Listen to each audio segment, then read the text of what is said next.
Now let's talk about setting up your home directory for use when installing Zend Server for IBM I. From the shell, we want to be able to see if the home directory variable is set, and then check to see if the actual directory exists. In most cases, this has already been done by your system administrator, but let's take a look at this together. In this example, I've got a PuTTY session going with bash shell. From here, we could take a look and see, is the actual home directory variable set by typing in echo $home. Make sure that you type in home in uppercase because that's the case sensitivity of the session variable. In this example, the user profile I have logged in as is PHP user, so we're seeing the correct environment variable. But let's see if the directory is there.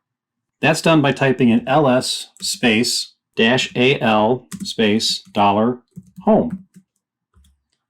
In this example, we got that the message was not found.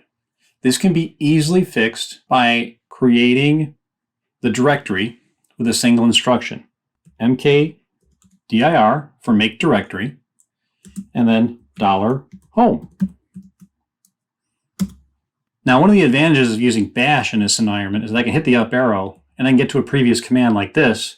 And what that's going to show me is that now I actually have the home directory created on my partition for this particular user profile.